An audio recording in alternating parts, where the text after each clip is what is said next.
espiras tiene el tambor del inducido, o sea, más ranura, obtenemos más tensión de salida y menor ondulación. Es decir, bueno, ahora lo vamos a ver en la otra. Lo que viene es una explicación adicional que yo considero que es mucho más clara que la del libro. Está el dibujo, está la máquina de corriente continua con 4 ranuras y 4 bobinados. Eso ya lo vimos. Solamente que tiene un aspecto levemente diferente, pero hasta las espiras tienen el mismo número, no es nada y no es otro. Se puede seguir analizando con el razonamiento que ya conocíamos. Una manera clara, por lo menos a mi entender, es desplegar el circuito del colector en un plano, como está indicado acá. Es decir, tenemos las escobillas C1 y C2 por donde sale la corriente. El rotor gira en el sentido de estrógeno. Las espiras tienen el mismo número y van al mismo número de delga que lo que vimos en la clase anterior. Si ustedes analizan, entonces no vamos a hacer el análisis de buscar las espiras acá, pero las pueden seguir, eso queda a cargo de ustedes. Entonces vemos que la espira 2 y la espira 1 están en la espira 1 y la espira 2, están en el campo magnético, en la influencia del polo norte, y entonces generan una fuerza electromotriz que va desde la delga C sub 2 a la delga C sub 1. Al mismo tiempo, las espira 3 y las espira 4 generan el segundo camino en que se divide la corriente eléctrica y la misma fuerza electromotriz existe en ambas, porque la construcción es simétrica. Y entonces la corriente que entrega la máquina es obtenida a través de 2 ramas del colector. Es decir, mientras existe un par de polos, existen 2 ramas del colector. Como pueden observar, el devanado de la máquina de corriente continua es cerrado. No circula corriente interna, puesto que las fuerzas electromotrices se oponen. Solo circula corriente si habilitamos un camino por las escobillas. Bueno, las espiras también pueden comprobar que las espiras bajo un mismo par de polos se suman. Es decir, esto es una explicación que va a ser un poquito más explícita de cómo funciona el rotor y el colector y los carbones.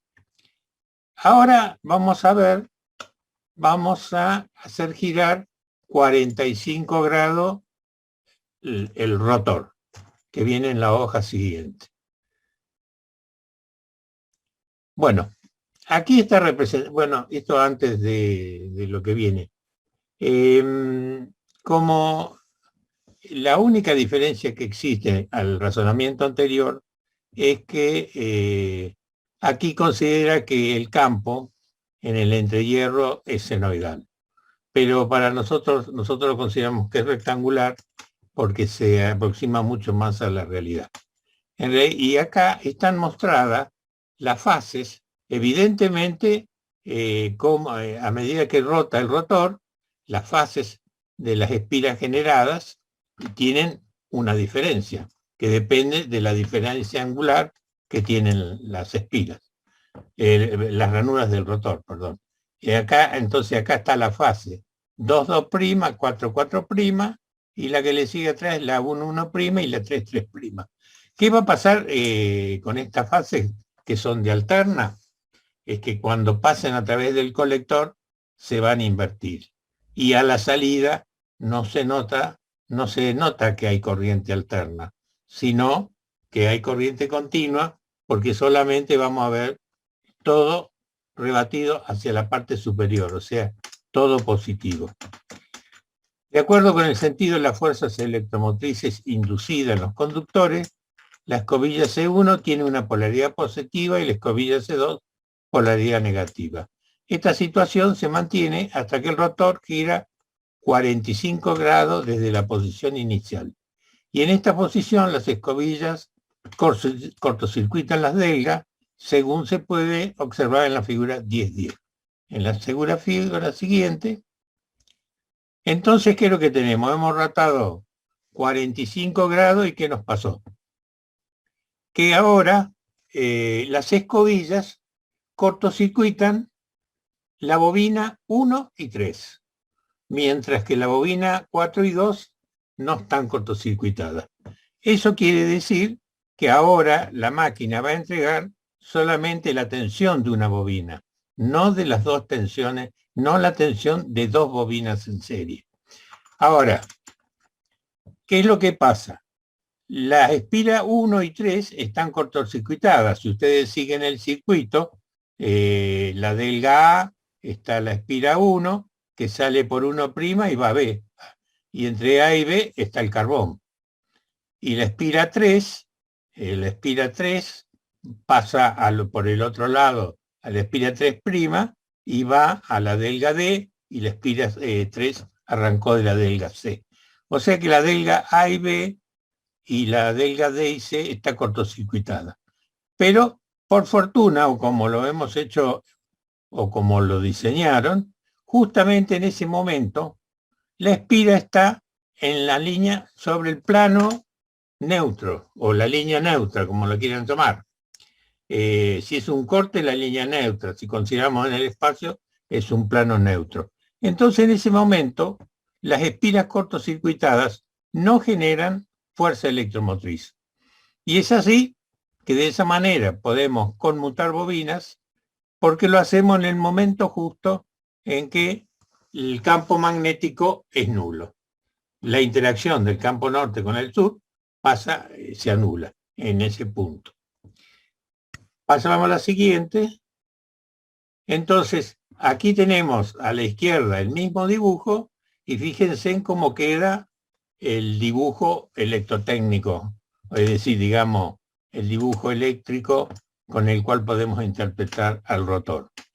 El carbón A cortocircuita la espira 1, o sea, la espira 1 está cortocircuitada. Y el carbón B de salida, el de negativo, cortocircuita la espira 3. Y las dos únicas espiras que quedan generando tensión son la 4 y la 2. Entonces, la caída, en ese momento, la tensión, en el momento de la conmutación, la tensión cae y solamente queda la tensión de una espira. Más o menos como está representado en este dibujo de la derecha, en donde la tensión cae. La forma de onda es la que nosotros estamos estudiando, no es la senoidal. Entonces, solamente cae la generación de una espira y entonces solamente queda desde el valle de esta hendidura hasta el eje de abscisas está la tensión, tendría que estar la tensión de la espira cortocircuitada. O sea que en ese momento la tensión de la espira cortocircuitada cae. Lo que pasa es que abajo la tensión no está dibujada, abajo está el dibujo de la tensión que no está cortocircuitada, o sea, la bobina 4 y la bobina 2. Y limita la caída de tensión, porque como están generando tensión, si bien la bobina 1 y 3 dejaron de dar tensión, se produce una caída, pero no es una caída cero, sino que como están desfasadas, en la parte inferior, las otras espiras están sosteniendo. Cuando el rotor le pongamos mucho más canales y mucho más bobinas, este fenómeno de, en el momento que se conmuta la tensión, se pierde la tensión de una espira, va a pasar desapercibido porque va a haber muchas espiras en serie sumando. Debemos observar en esta posición la fuerza electromotriz inducida en las espiras 1, 1', 3, 3', tienen un valor 0, ya que el flujo magnético concatenado con las mismas pasa por su valor máxima. Esto hace que al ser cortocircuitada no haya una corriente en las mismas, y la diferencia potencial entre carbones es la que tiene la bobina 2,2' y 4,4', que está en paralelo. Si ahora realizamos un avance del giro, otros 45 grados, nos vamos a encontrar la otra hoja. Bueno, no sé si viene esto. Ahora, ¿qué es lo que pasó? Ahora, de nuevo, tenemos la tensión de las dos bobinas sumando, porque no tenemos ninguna espira que está en corto. Y observen que en el dibujo anterior, no vamos a volver al dibujo anterior, la espira 1,1' estaba a la derecha y ahora pasó a la izquierda. O sea que el conmutador, lo que gira con respecto a las escobillas es el rotor. Entonces, en la posición anterior que habíamos considerado, la bobina 1,1' estaba en el lugar de 1 y 2'. Y así, a medida que va girando, las bobinas van pasando de la derecha a la izquierda, si tenemos un sentido de giro de estrógeno. Y entonces, ahora tenemos nuevamente la tensión original de dos espiras en serie, y la corriente que sale de la máquina es la que entrega la suma de las dos escobillas. Bueno, abajo hay algo de acuerdo al esquema anterior. Podemos observar que el carbón C1, que originalmente estaba conectado a los terminales 1 y 4, que eran positivos, ahora están conectados a los terminales 1' y 2, que son los positivos. De igual forma, el carbón C2, que estaba conectado a los terminales 2' y 3, que eran negativos, ahora están conectados a los terminales 3 y 4, que son negativos. Bueno, esto lo leen ustedes. Las tensiones generadas ahora quedan rectificadas y son semisinusoides que están disociadas una con respecto a la otra. Ahora, si hacemos la suma de estas semisinusoides, nos va a dar una tensión que está por arriba, que tiene cierta ondulación, pero que su componente principal es positiva. Cuando agreguemos más bobinas, va a haber más semisinusoides rectificadas o tensión rectificada, y la ondulación de la tensión continua cada vez va a ser menor, a tal punto que después apenas si se nota algunos picos en la conmutación, o sea, algún piquito que se produce por la conmutación de las escobillas. Esto nos muestra que el colector hace mantener la polaridad sobre los carbones, o sea, actúa como si estuviera rectificando las ondas de tensión que se inducen en las dos bobinas. Debemos tener en cuenta que la tensión que se obtiene es la suma de las tensiones de las dos bobinas instante a instante, lo cual lo observamos en la 1014. Siguiendo, ahora tenemos un dispositivo, un rotor de 6 ranuras. Si ahora analizamos una máquina que tenga 6 ranuras, vemos que la ubicación de los conductores y la posición de la escobilla para la conmutación se efectúa cuando la tensión de la espira que cortocircuite pase por 0, o sea, se debe ubicar sobre la línea neutra. Las conexiones entre las espiras se muestran en la figura 10-16. Si pasás a la siguiente, acá tenemos el rotor con 6 ranuras que aloja entonces 6 juegos de bobinas, y acá tenemos, digamos, en un plano, el circuito eléctrico en un plano. La escobilla negativa abajo, la escobilla positiva arriba, y las 3 bobinas de un lado que suman la tensión, y las 3 bobinas del otro lado que suman la tensión. La suma de las fuerzas electromotrices da la tensión de salida. Y la corriente va a la mitad. Ahora, ¿qué es lo que pasa? En la página siguiente vamos a ver qué hacemos si desplazamos 30 grados al rotor. Vamos a hacer entonces una de las espiras, justo la 6' y la 3, quedan en el plano neutro o en la línea neutra. A ver si en la otra, las escobillas, perdón, volví atrás. Bueno, las escobillas A y B, es decir, como ustedes pueden notar, están acá abajo, tal vez no se las señalé, cuando en este momento que rotó, no está muy bien dibujado los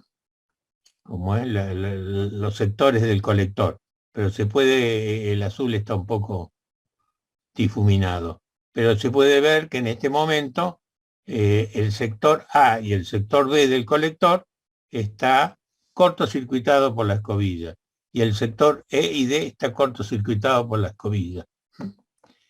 Pero si analizamos el circuito, ¿qué va a pasar? Tenemos que una escobilla, un juego de escobillas, un juego de bobinas está cortocircuitado. Pero justo están en la zona neutra, o sea que no aportan tensión. Y ahí tenemos otros dos juegos de bobinas en las otras ranuras que sí aportan tensión. Entonces cuando digamos, no tengo el término en este momento, lo pasamos, esta construcción cilíndrica la pasamos a un plano, como un circuito, como si fuera un circuito electrotécnico, que está en la otra hoja, pasarla ahí. Tenemos acá las dos bobinas que quedan activas y la bobina 6 y la bobina 3 quedan en cortocircuito. La 6 y la 3 quedan en cortocircuito y ahora la caída de tensión va a ser 1/3 nomás de la tensión de salida, porque van a quedar las otras dos bobinas sumando. Así sucesivamente, no sé si viene cuando pasamos de nuevo, no me acuerdo. Ahí está. Ahora vamos a tener de nuevo las tres tensiones. Y a ver si está el plano. Así, acá está el plano. Y veis que acá está la bobina, acá la 6 y la 6'. Ahora volvé para atrás. La 6, 6', en la otra, volvé para atrás.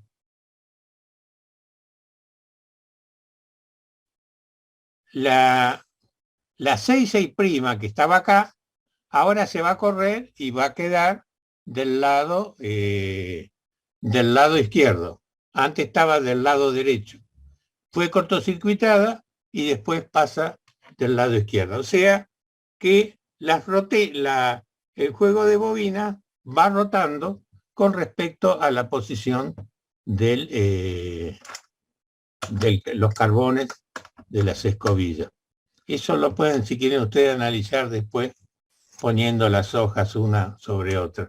Aquí es más difícil explicarlo, que estaba cortocircuitada, ahora está del otro lado.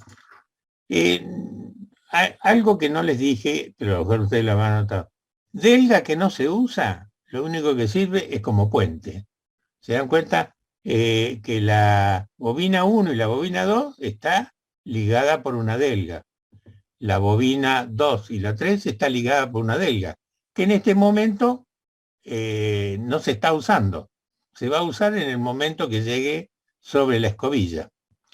Y ahora después vamos a ver los bobinados y en realidad las delgas van siendo puentes de unión entre las distintas bobinas del rotor. Entonces, ahora tenemos tres bobinas que están desfasadas en el tiempo y acá también ahora tenemos la suma de la semisinusoide Y fíjense en que la suma total ya cada vez va teniendo menor amplitud. Creo que ahora viene, bueno, no, ahora viene bobinado. Bueno, como conclusión, en realidad nosotros estamos examinando una máquina que tiene 6 ranuras, pero en realidad los colectores reales tienen al menos, por lo menos 20 ranuras, ¿no? O sea que se imaginan que la tensión de salida, como mínimo, tiene 20 en un motor chiquito. En un motor de 900 kilovatios puede tener, qué sé yo, cerca de 100. Es decir, le doy lo que pasa que el rotor tiene más o menos, por lo menos tiene 1 metro, 1,20 m de diámetro. Así que se imaginan que sobre la superficie de ese cilindro se pueden colocar infinidad de ranuras. Y como la máquina es grande y tiene gran diámetro, el colector también puede ser grande, el colector puede ser grande, y entonces las delgas son grandes también, y pueden alojar 100 delgas en un perímetro aceptable. Porque lo que pasa con las máquinas de corriente continua muy pequeñas, por lo menos las antiguas, era que el diámetro tenía que ser pequeño. Entonces, y el número de espiras habría que hacerlo razonablemente grande para que dé una tensión continua. Entonces el colector no puede tener más diámetro que el diámetro de la carcasa del motor. Entonces las delgas se construyen más delgadas y los carbones más delgados, y entonces eso hace de que las máquinas de corriente continua pequeñas sean más frágiles. En cambio, los motores, a medida que crece en volumen, hay lugar para colocar colectores mucho más robustos, escobillas mucho más robustas y mayor cantidad de bobinas, y entonces digamos, como diría, la confiabilidad de un motor grande de corriente continua es muy superior a la de un motor chico, pero porque se pueden acomodar las piezas con el tamaño adecuado.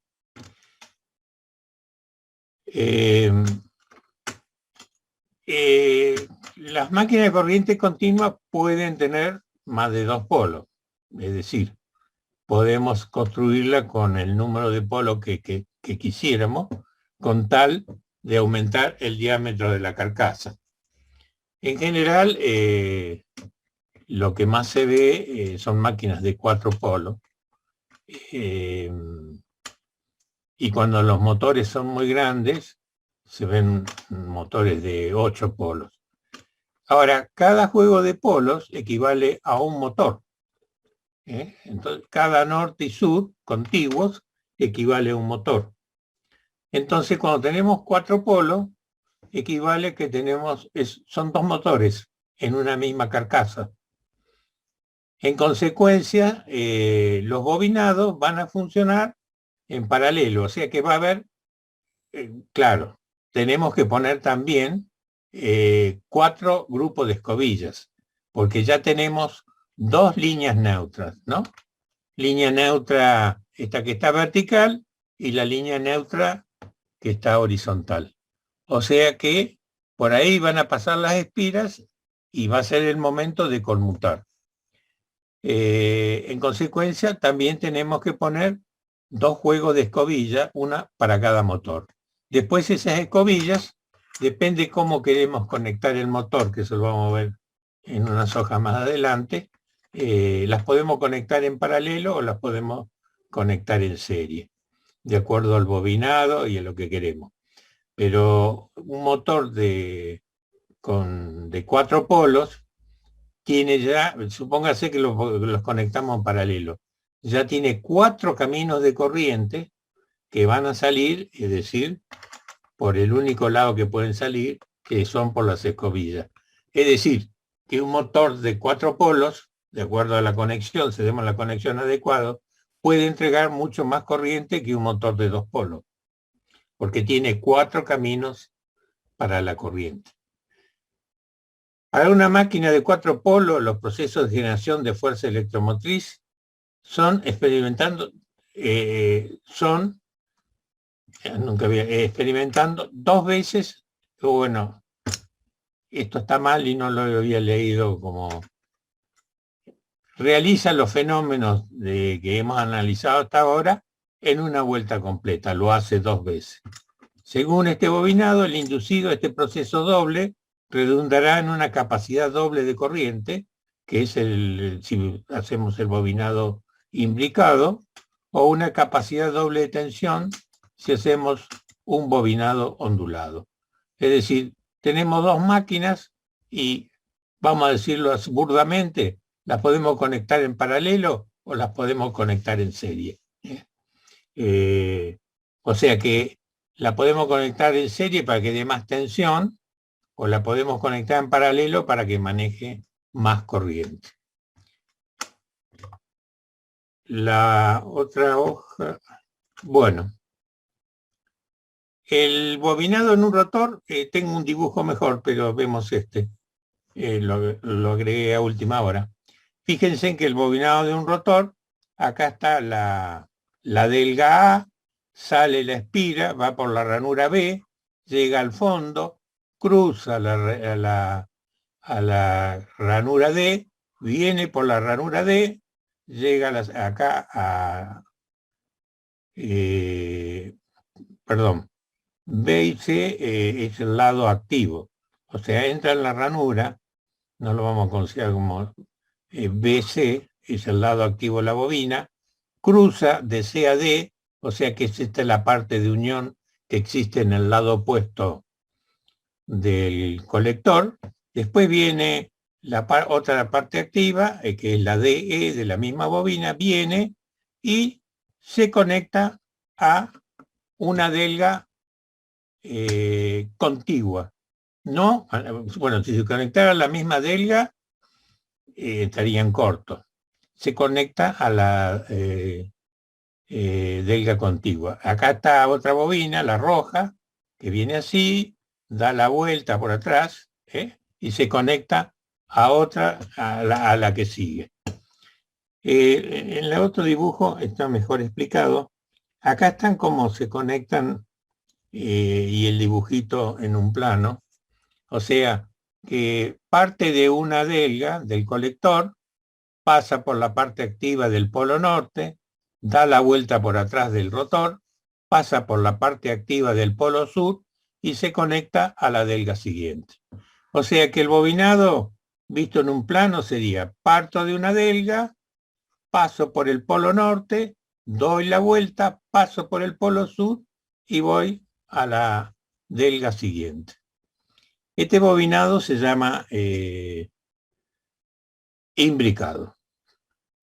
Si ves de eso hago y salgo de una delga, que es la 1, paso por el polo norte, doy la vuelta, paso por el polo sur y me coloco en el opuesto de los polos, es decir, paso por el polo norte y paso por el polo sur y me conecto a esta delga.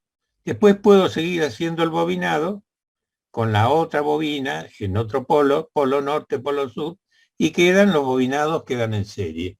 Ese se llama el bobinado ondulado. Una advertencia, no, un comentario. Los libros de texto nuevos, y la interacción de los polos genera la tensión. O sea, genera tensión que se suma en los lados activos. En el primer caso, en el devanado imbricado, la bobina siguiente nace en la bobina donde terminó la bobina anterior, nace la bobina siguiente, pasa por el polo norte, pasa por el polo sur y vuelve a la delga siguiente.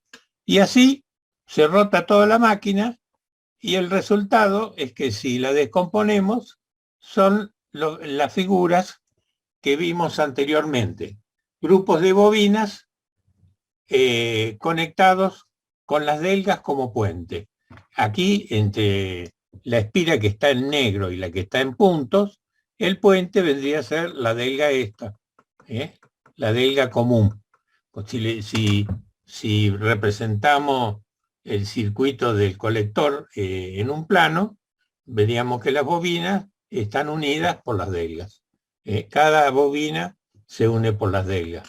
Después el proceso de girar va haciendo que las escobillas vayan pasando bobinas de un lado a bobinas al otro lado de la generación.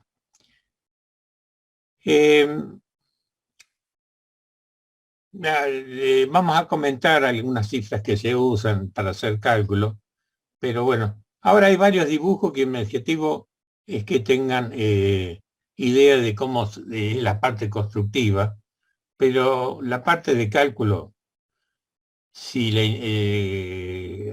algunos libros tienen unos pequeños cálculos que ocupan media hoja y que se lo olvidan en menos de un suspiro. La bobina puede tener no una sola espira, sino que puede tener muchas espiras.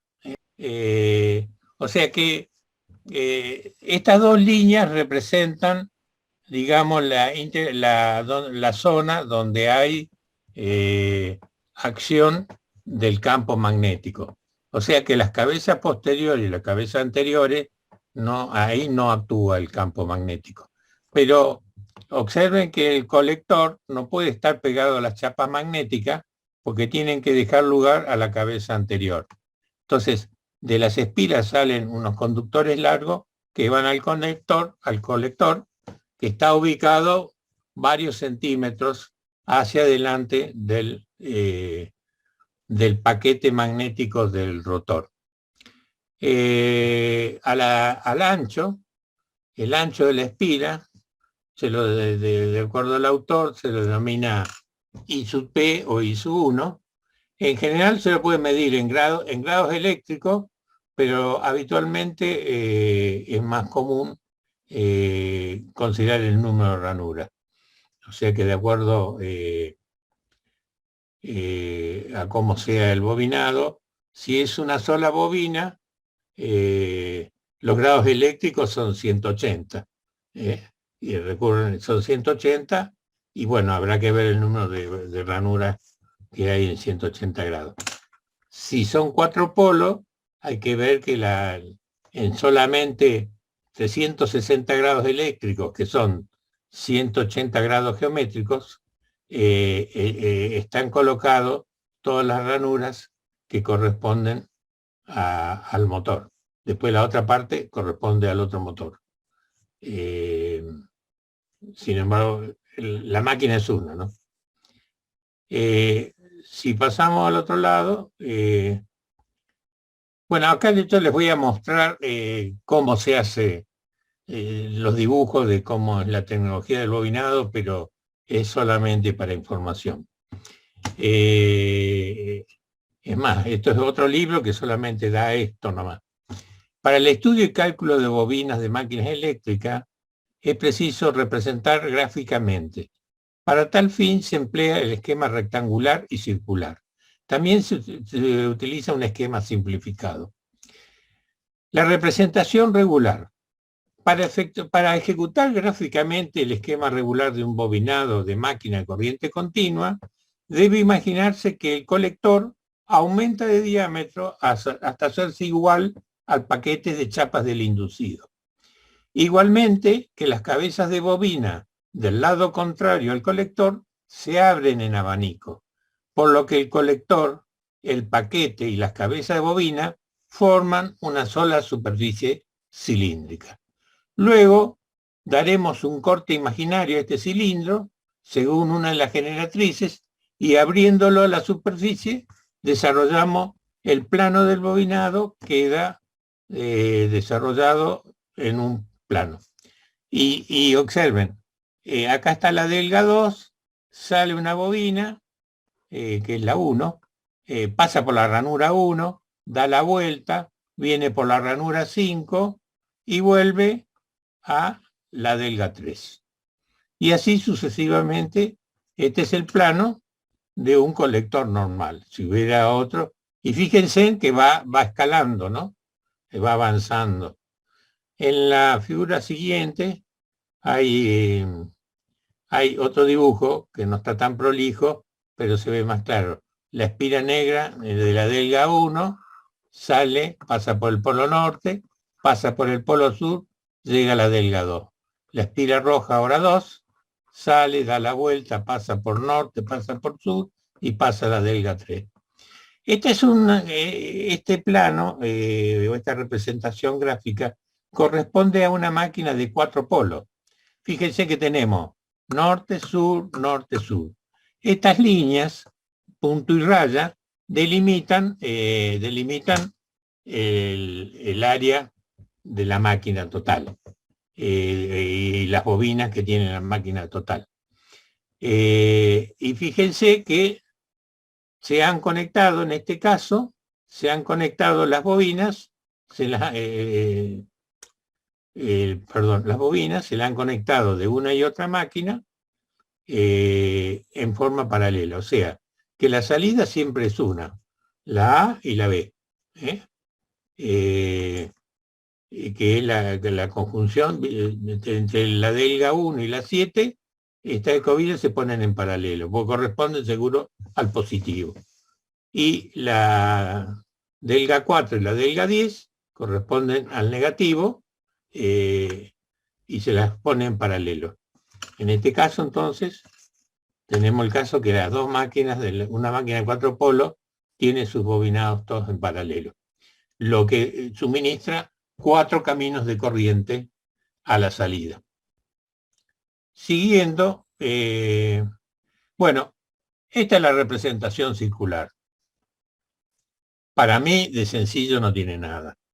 Es como si, mirando del colector de frente, agarramos y abatimos tanto las ranuras y las uniones del lado opuesto al colector en un abanico, y tenemos la representación del bobinado en un plano, pero en una representación circular.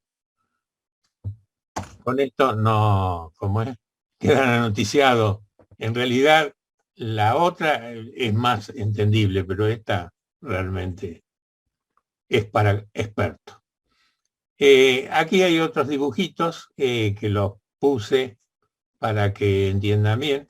Las bobinas en realidad tienen muchas espiras y después se las ata con una cinta de aislación y se las coloca en la ranura. Por supuesto que esto lleva un proceso. La bobina primero en un molde se bobina, después se la deforma un poco para que hay que deformar la parte de la unión trasera para que después pueda encajar perfectamente en las ranuras, ¿no? Es decir, se tuerce, se ponen, digamos, se giran 90 grados las partes activas y esta parte queda un poco deformada y así es como lucen una bobina y entran en las ranuras. Bueno, a 180 grados eléctricos, norte y sur, en la bobina, esto es bobina de vanado imbricado. Se llama imbricado porque va, en cada ranura van dos bobinas, van dos conductores activos, uno de una bobina y otro de otra bobina. Creo que no tengo un dibujo de cómo se las pone. Y en cambio, en el bobinado ondulado, fíjense que va a la otra punta del colector. En la otra, bueno, acá esto como se los digo, estoy seguro que se lo van a olvidar. Bueno, si llamamos B al número de bobinas elementales y K al número de ranuras, U es el número de ranuras que es B sobre K. Y su 1 es el paso del arrollamiento, es decir, es el ancho de la bobina tomada en ranura. Y sub 2 es el paso del arrollamiento, es la distancia entre el segundo lado activo y el primer lado activo de la sección que sigue a la primera según el esquema que está en la otra hoja.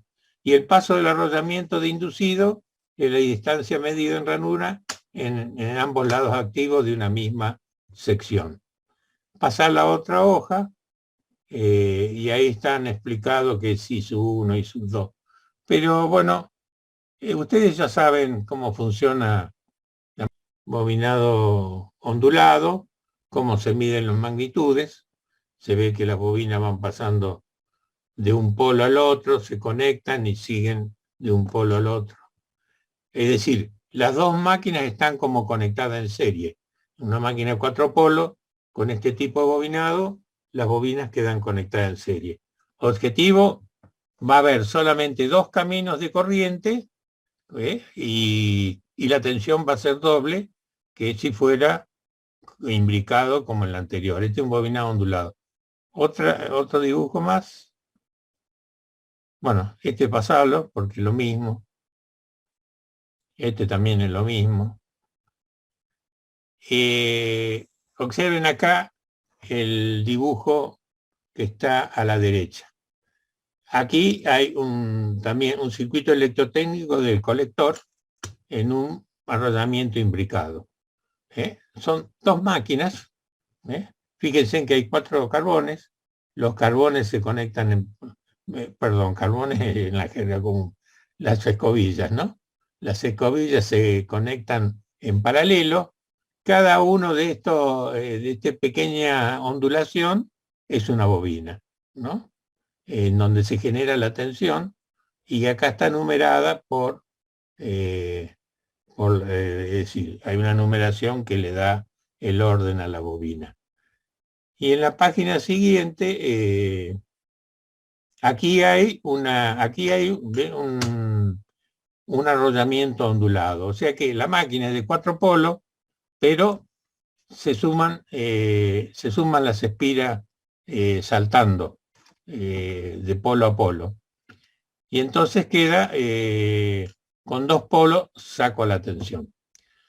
De cualquier manera, estos polos que ustedes ven al costado, es que a veces, como ahora la caída de tensión, como hay muchas bobinas, no influye la caída de una bobina y la ponen en corto, y entonces pueden captar la corriente no solo de una escobilla, sino de la escobilla principal y 2 escobillas auxiliares, aunque en ese momento se esté poniendo en corto la escobilla. Pero como hay muchos bobinados, en realidad la fracción de tensión que se pierde por poner así 3 escobillas es muy pequeña. Bueno, ahora el otro tema que viene lo vamos a hacer la clase que viene.